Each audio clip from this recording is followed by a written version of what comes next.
Hi everyone, I'm back again. This time I want to just go over some of the points that we made on the discussion board with the different articles, right? So we had Helen Keller's The Most Important Day, and what I want us to really focus on is what is her thesis, right? What is her main point, and where is her main point in her writing? What you'll find for Helen Keller's article that you don't see a lot is her thesis is right there, right in the beginning. Right? She actually says the most important day in all of my life is when my teacher, Anne Mansfield Sullivan, came to see me. Why is that the most important? That's for us to discuss, right? So it's all about her teacher coming to see her, her relationship with her teacher. So that would be your thesis if you were making a cluster diagram, right? Then we would start looking at points. Okay, so what points does she make with her relationship with her teacher, right? Well, I think the first thing is how dark her mind was, right? How void she was of love and of thought and of anything, because she had no ability to speak, no ability to hear, no ability to see. Just imagine that void that you could be in, right? So she uses a really, really, really powerful metaphor, right? And it's actually a whole paragraph of metaphor about being at sea with no sound line, with no anchor, with no compass, in a dense fog, she describes. It's so scary, right? So the past, right? Her darkness, that whole metaphor, that's one of her points, right? Her point is, this is how I was before. Then she says, this is how I am now with the teacher, right? So I wrote present, but that would be the present of the article, right? Not now, of course.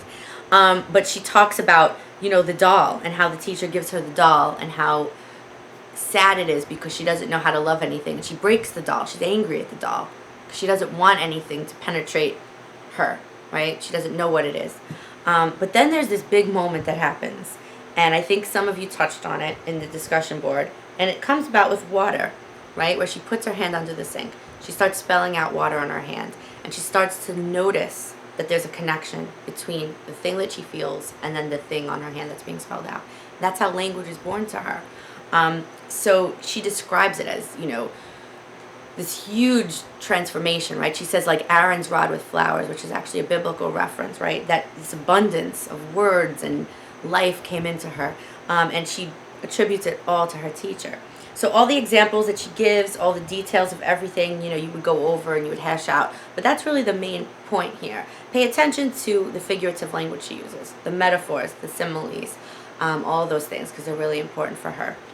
And now, just to kind of go over the others, I'll do it briefly because I don't want to take up too much of your time on here, but I do want you to know what the basic thesis is of each of these and what some of the similarities and differences are.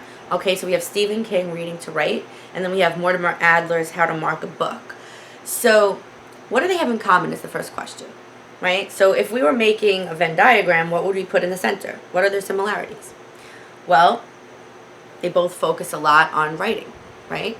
So they're both very focused on writing, the process of writing, the importance of writing. They both talk about the importance of reading, right? And how reading is not only necessary, but it's pivotal. It's the lifeblood of a writer.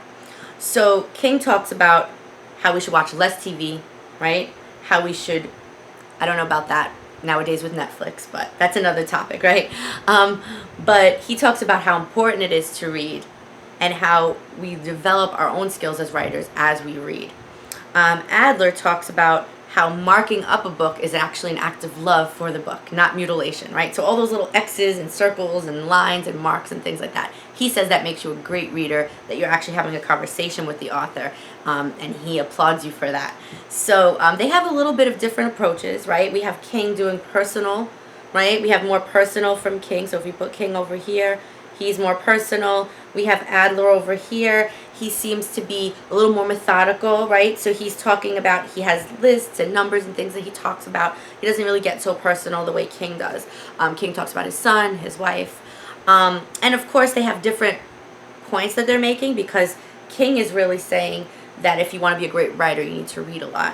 Whereas Adler is saying marking up a book is having a conversation with the author and is going to eventually help you understand the reading a lot better. So go over it yourself, find all those little details, those little differences between them, some similarities, post them on the discussion board, think about them for your quiz, because I will be posting the quiz today. And all the things that I've gone over will be on the quiz, as well as the handout that I posted of the brainstorming activities and everything you've read up to this point for this week. Okay, so good luck on the quiz, and I will answer any questions on the Q&A board. See you later.